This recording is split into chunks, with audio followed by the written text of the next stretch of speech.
So, Katie, let's begin with you and that speech by Joe Biden. What was his message to his party and his country tonight?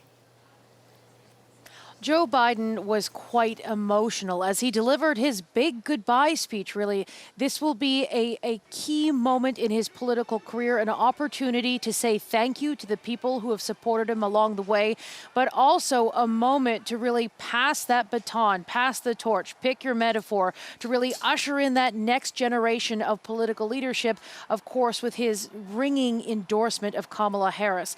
When Joe Biden walked on that stage, he was introduced by his daughter, Ashley, and he hugged her and was wiping away tears.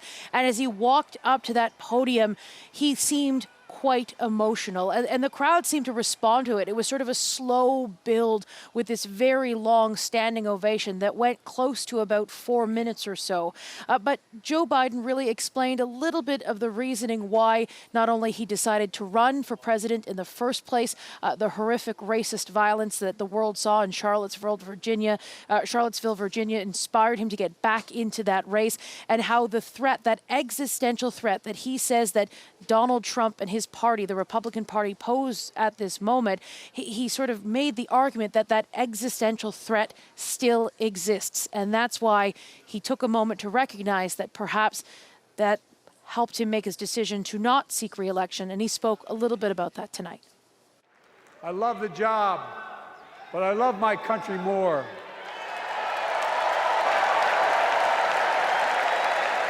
But she'll be a president our children can look up to.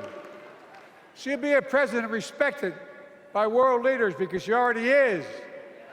She'll be a president we can all be proud of. And she will be a historic president who puts her stamp on America's future. America has never seen anything like this. A sitting president who could have sought re-election but decided instead to endorse his vice president as he tries to help Democrats, vowing to be the most active and aggressive volunteer to try to help get Kamala Harris and Tim Walz elected.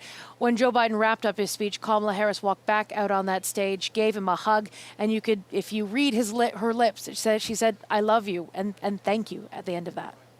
Oh, interesting. And before Biden took the stage, Katie, Kamala Harris did, briefly.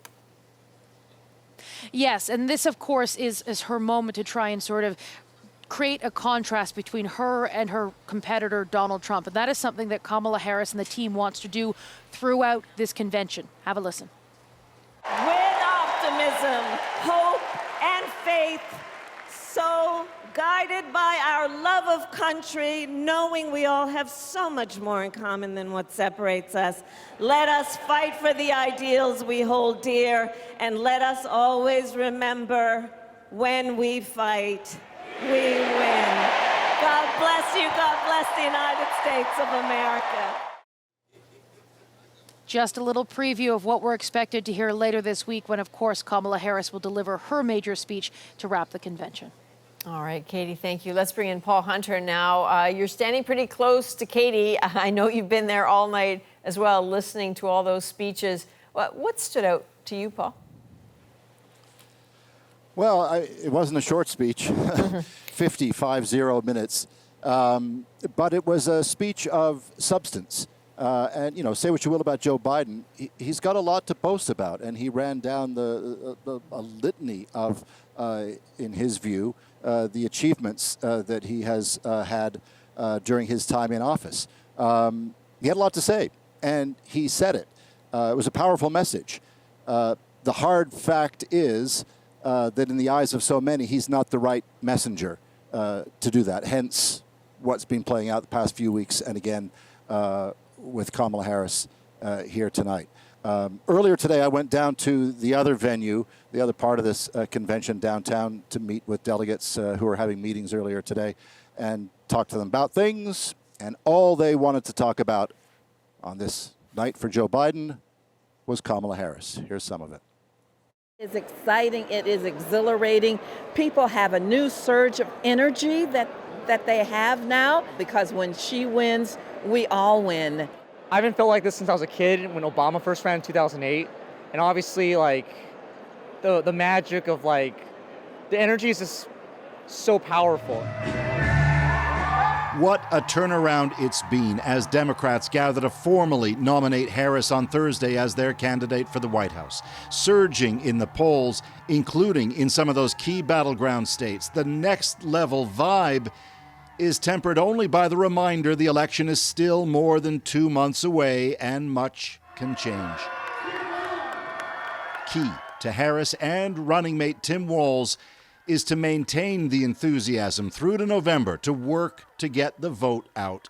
We'll sleep when we're dead, when this is done, but not now. Not now.